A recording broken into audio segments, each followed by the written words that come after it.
Welcome to the weekly Rotary Club meeting. Rotary Club of Jonesboro, 4-time reigning Club of the Year.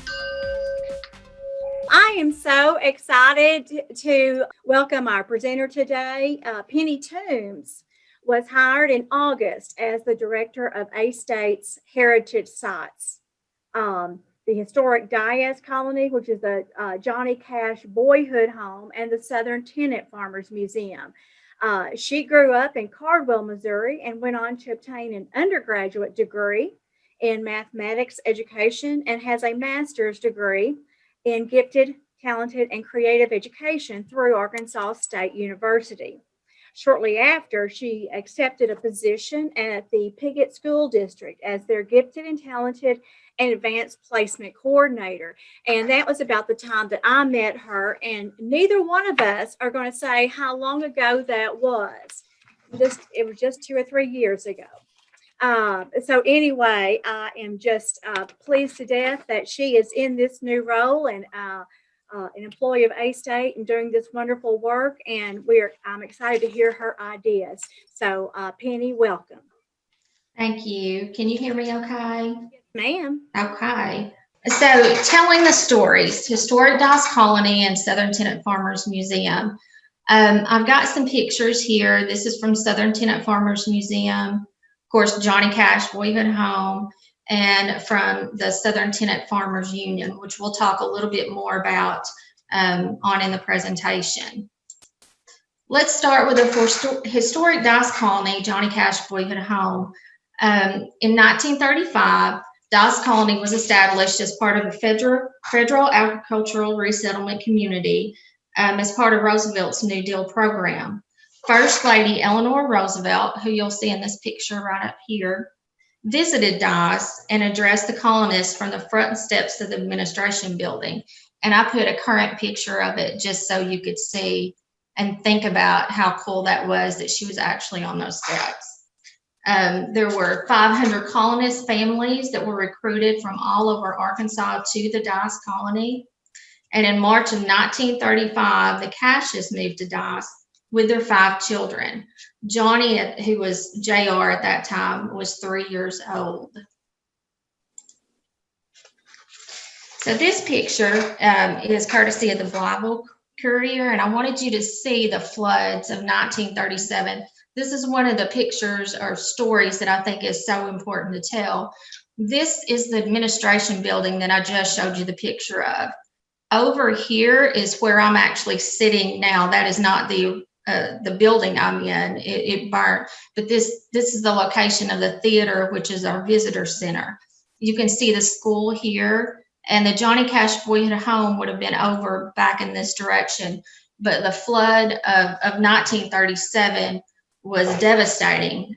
Rain came down in January. It was a little over 12 inches. The colony residents were told to evacuate. Ray Cash and his oldest son stayed at the home while they sent the rest of the family to shelter. I don't know whether you've heard it or not, but Johnny Cash's song 5 Feet High and Rising was based on this 1937 flood. So if you haven't heard the song or read the lyrics, I would suggest you do that. It's really cool to think about that's something that happened in this area. So the Johnny Cash Boyhood Home, you'll see in 1968, he came and visited the location, and this is the back of the house you'll see him with here. In 2006, you can see the middle picture, the house was placed on Arkansas's list of most endangered historic places. You can tell it was in bad shape. Thankfully, in the spring of 2011, it was acquired as part of the Historic Dyess Colony Restoration Project by Arkansas State University. A lot of work was put into that by Dr. Hawkins and her fellow colleagues and volunteers. And then you'll see a picture that on the right, that was taken probably 3 weeks ago. So, you can kind of get an idea of how the house has progressed along the way. This is our visitor center, which is actually in the Dyess Colony, the semicircle. The administration building is right here. This was the original theater. From the inside, if you can see, this is where the projector, it would show out into the theater. Back in this little room, there's an old projector that Tommy Cash actually engraved his name on. So that's pretty cool for people to see. The pictures here on the wall of that in the lower left-hand corner, that is from the pop shop, which is now what's in the middle, the gift shop area. So there was a pop shop, and then there was the theater portion. And it's really neat to get people in who will see a relative or one of the on the wall and say, oh, hey, that's my so-and-so. That's some really cool stories that you get to hear. And then on the bottom right-hand side, we have space to do presentations during the Heritage Festival, for programming. And I'm just so excited. Post-COVID, I'm thinking positive to get people back in and utilize that room. One really cool thing I will point out, I hope you can see it. In the middle picture at the gift shop on the ends of the bookshelves or the CD shelves, that is part of the gym floor that was taken from the high school where Johnny Cash went to school. So that's also lines a hallway down through the visitor center. Next, the administration building. When you go in the administration building, City Hall is on the left. And then we have a hallway that has the pictures of like the graduation groups. Johnny Cash is up there with his class. We have exhibits to the right. One of those that you'll see in the bottom right-hand corner is a Cash family exhibit. We have lots of things to see and lots of stories to tell. In the upper level, you'll see the bottom left-hand corner. That is another room we have to do presentations and programming. Okay, that leads us into the Southern Tenant Farmers Museum in Tyronza. This I like to call, our little gem that not very many people know about. It is just 15 minutes from us. And if you haven't ever been, I would suggest that you take time to do that. The history here is just amazing. The view you see in the middle, that is the front of the building, and it was a bank at one time. The picture off to the left, you can see there was a barber shop, and then the picture on the other side is the gas station. So during the 1930s, this building housed the dry cleaning business of H.L. Mitchell and the service station of Clay East, two of the organizers of the Southern Tenant Farmers Union in 1934. This served as the unofficial headquarters for that union. So look at this picture. This is one of the stories that I think is so important to tell. Look at the diverse population. You have blacks, you have whites, you have women. So think about that time period, and this is what happened. In July 1934, 11 white and 7 black farmers came together to form the Southern Tenant Farmers Union. It was the first fully integrated agricultural union in the country. You can see women also became part of the union. Members would meet in the building of East and Mitchell to discuss what could be done to ensure fair wages. So, again, just put yourself in that time period or even today and the diverse group that came together and worked together. I mean, it's definitely a lesson that we can teach to our kids and some of our adults today. In the museum, here are some of our exhibits. It's located in the Mitchell East building. It focuses on the farm labor movements in the South and tenant farming and sharecropping. Stories are told through historic photographs, artifacts, oral histories, newsreel footage, interactive exhibits, and in the picture over to the left, I don't know if you can tell, there's a little jukebox that has some of the music. There are just tons of things to learn at the Southern Tenant Farmers Museum. In the middle is Representative Monty Hodges. He did a virtual question and answer session with local kids during Take a Legislator's School Month. This was his first visit to Southern Tenant Farmers Museum, and he's lived in Blytheville his entire life. And he said he was going to bring his son over. He said, I had no idea this was here. So this is one of the things that we have done for our educational programming virtually, which leads me into expanding our educational programming.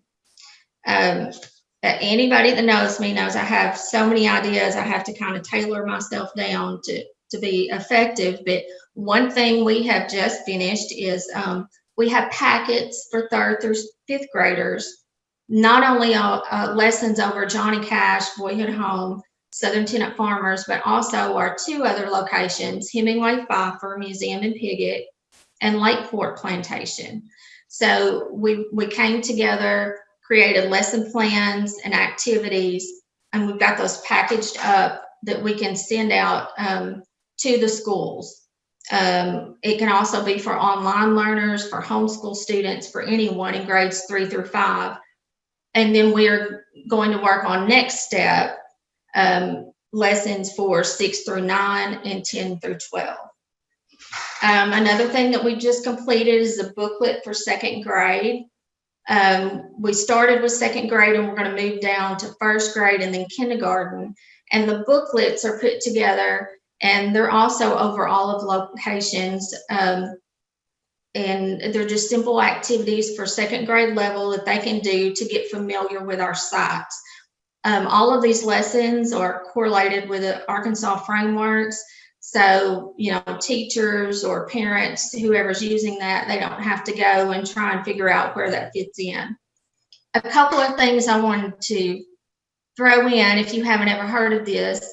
First of all is the poetry book, Forever Words, which I have a picture of. Johnny Cash was a poet. I mean, he through his music, people knew what a good writer he was, but I don't know if they realized the extent. He has a book of poetry, Forever Words. Actually, now there's a CD that has songs that some country music musicians have taken his poetry and turned it into songs. And they're in the process of releasing new songs as well over the next 6 months, I believe. So these are ways that we can reach kids who may have heard of Johnny Cash, but not really know who he is or what he did. Another book that I recently discovered that I fell in love with is Hello, I'm Johnny Cash. It's geared toward a middle school level. I actually reached out to the author, and he had visited during the restoration process. When COVID restrictions are lifted, he is wanting to come and do another visit and a program with kids. So we're excited about that. Also, just to mention in Forever Words, there's a poem on Crowley's Ridge that does mention Jonesboro and some other areas. So that's really neat to show the kids. Virtual programming, like everything else, we've had to, reach out and try and think of what we can do to get people interested. We have on our A-State Heritage site lesson plans that are correlated to the standards. We're in the process of doing a cotton picking and ginning segment. I went out and rode a cotton picker with one of the local farmers, which was really cool, and took some video. And then we have a date planned to go to the local gin and get footage of that as well. Another thing that we're in the process of doing is Arkansas Game and Fish offer grants to teachers. So we have worked together with teachers to apply for those grants, and the materials they would get, we would actually take and video the lessons. Like for instance, one of them's on water quality. So we would go out to Big Lake, which is just right beside us, and do some activities there that would be videoed and then sent to the students. Next thing, community involvement. This is huge. I always believed in community involvement when I was working in the school system, and it's just a must. I'm happy to say we're going to have our first joint advisory committee meeting on Thursday for Johnny Cash, Boyhood Home, and Southern Tenant Farmers. We have 13 members as of now that are area business leaders, educators from Tyronza, Dyess, Wilson, Memphis, Benton, Lepanto. So we have a great diverse group to get started. Professional development opportunities. We're working with the Department of Elementary and Secondary Education to provide Arkansas history lessons on the Ideas portal. And that's the portal that teachers use to get their online professional development that's approved by the schools and the state. We're working with our local educational cooperatives to provide those opportunities, and also the state virtual conferences, such as AGAT, the Arkansans for Gifted and Talented Education. Broadening our reach. If you don't follow us on Instagram and Facebook, I'm going to encourage you to do that. That is our Facebook site for Johnny Cash Boyhood Home and Southern Tenant Farmers Museum. We have just started an Instagram page on Dyess Cash is the hashtag for that. So, you know, we have a handful of followers, so feel free to jump in on that. One thing I'm really excited about is the A-State Marketplace. We are working right now on getting that online store up and going. People will be able to make purchases out of the gift shop, membership, make donations. So that's going to open us up to a whole new line of opportunities.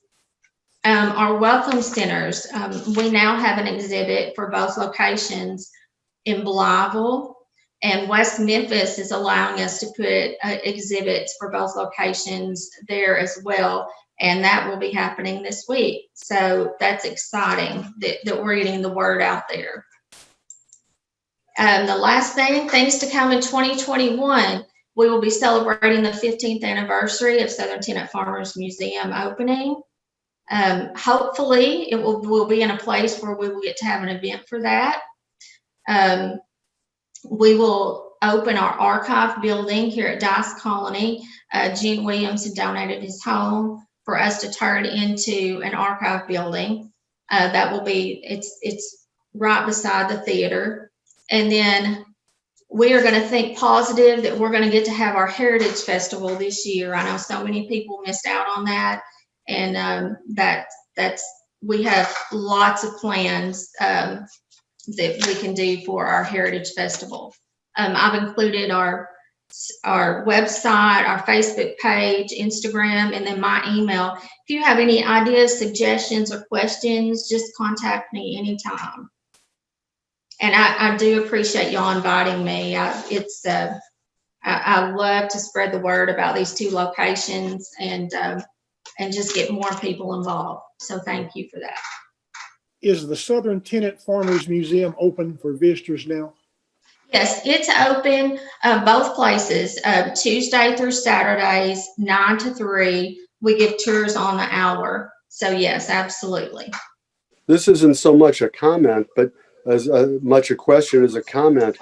The museums are both excellent, but one of the things that you also provide are some books for people who want to look further into this. When I went there and learned about the tenants union, I bought a couple of books, and one by a local author named Van Hawkins, who's the equal half of someone we all know. Well, I will tell you, I took this job in August, and so I had some catching up to do on the history. And his books are what I really dove into.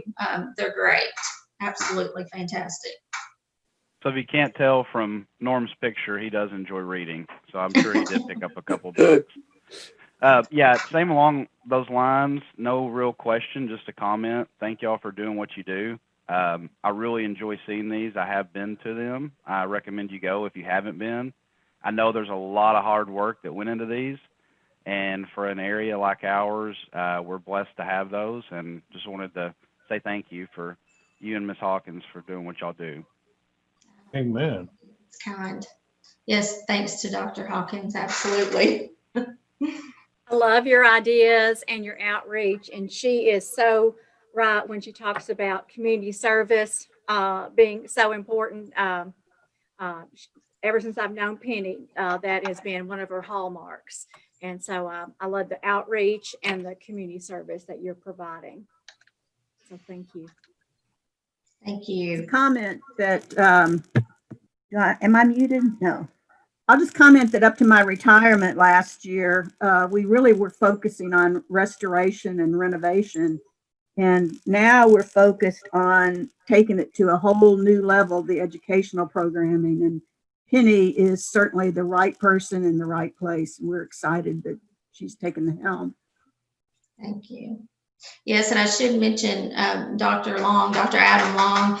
He has just been wonderful in being open-minded toward all of my ideas, because they get a little creative sometimes. So I appreciate having, and the people that I work with, it's just two fantastic places that please come out and visit if you get a chance. And Penny, I think you told me one time that 2 or 3 days of the week you're at the Dyess Colony, and then a couple of days a week you're at Tyronza, or is that correct? So Yes, I'm usually at Tyronza 1 day a week, and I'm at Johnny Cash the other days. Gotcha. Yeah.